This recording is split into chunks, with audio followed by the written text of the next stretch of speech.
नमस्कार दोस्तों, मैं हूं वंदना भारती और आप देख रहे हैं कमोडिटी इनसाइट्स। आज है 28 नवंबर और मॉर्निंग एडिशन में आपसे मैं ये बताना चाह रही हूं कि हम लोग यहां पे गोल्ड और सिल्वर की बात कर रहे थे, रैली की बात कर रहे थे। ये सुपर साइकिल अभी एंड होता हुआ नज़र नहीं आ रहा है और अभी जो रफ्तार है वो बढ़ती हुई नज़र आ रही है। 4250 मैंने आपको कहा था कॉमिक्स में गोल्ड 4220 के करीब यहाँ पे ट्रेडिंग हो रही है, यानी कि आज के दिन जब MCX खुलेगा तो एक बार फिर से आपको हायर साइड देखने को मिलेगा।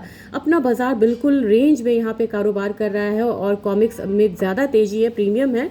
लेकिन आज के दिन में हो सकता है कि आपको 1,27,000 1,28,000 वाला लेवल आज से एक दो ट्रेडिंग सेशन में देखने को मिले, तो वो इसका रेजिस्टेंस है। और बाकी अगर ये $4250 से ऊपर की स्टेबिलिटी लेता है तब यहाँ पे हम 1,30,000 वाला लेवल भी आता हुआ देख सकते हैं। सो गोल्ड की रैली मुझे कम चांसेस है कि यहाँ पे कोई बहुत बड़ा करेक्शन आएगा, जबकि हायर साइड ज़्यादा लग रहा है। और एक रीज़न और भी है, यहाँ पे चाइना का प्रॉपर्टी डेटा का आया है, रियल एस्टेट का।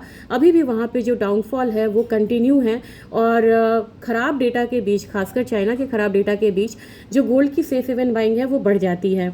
अब यहाँ पे बात करें सिल्वर की, सिल्वर अपनी नई ऊंचाई की तरफ है, $54.5 एक रिकॉर्ड हाई की तरफ, और हमारा बाजार बंद हुआ था 1,62,500 के करीब।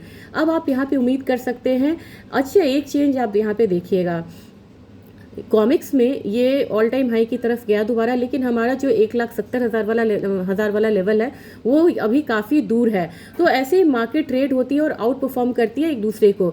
तो चांदी में आज मुझे लग रहा है कि 1,64,65,000 वाला लेवल जो है वो आता हुआ दिख सकता है। और अगर वीकली क्लोजिंग अपसाइड हुआ तब फिर आप मानिए कि ये जो ट्रेंड है ये कंटिन्यू रह सकता है अगले हफ्ते भी।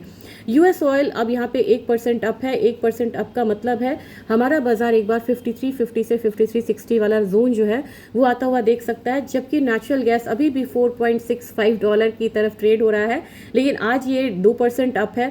तो हम लोग की जो मार्केट है वो अकॉर्डिंगली यहाँ पे रिएक्ट करेगी। अगर 2% भी बढ़ती है तो इसका हिसाब किताब यहाँ आता है कि 422 से 425 वाला जोन जो है वो मार्केट आता हुआ देख सकती है। तो एक अपसाइड ट्रेंड आपको नेचुरल गैस में भी कंटिन्यू रहेगा। लेकिन ग्लोबिक्स मार्केट की देखें तो अपसाइड ट्रेंड चाइना में वीक रियल एस्टेट के डेटा के बावजूद भी आपको बेस मेटल में देखने को मिलेगा। बेस मेटल की क्लोजिंग हुई थी 1020। अब मुझे लग रहा है कि 1025-30 ये एक टारगेट कर सकता है और उस लेवल पे जा सकता है, क्योंकि अब जो रेजिस्टेंस है वो वही बन रहा है। अब लग रहा है कि ईयर एंड होने से पहले, चाहे वो MCX हो चाहे बाहर की मार्केट हो, कॉपर एक रिकॉर्ड हाई फिर से बना सकता है। जबकि जिंक की बात करें, जिंक ने अच्छी क्लोजिंग यहाँ पे दी थी और जिंक की क्लोजिंग जो है अभी लग रहा है कि और भी ज़्यादा स्ट्रांग होती हुई नज़र आ सकती है। 299 था, कल एक गिरावट थी, लेकिन आज की क्लोजिंग जो है वो हो सकता है कि 300-301 के करीब हो। तो बाइंग हर जगह है, चाहे वो बेस मेटल हो, चाहे वो एनर्जी काउंटर हो, चाहे वो बुलियन हो, लेकिन बुलियन की जो रफ्तार है वो सबसे तेज़ हो सकती है। Thank you.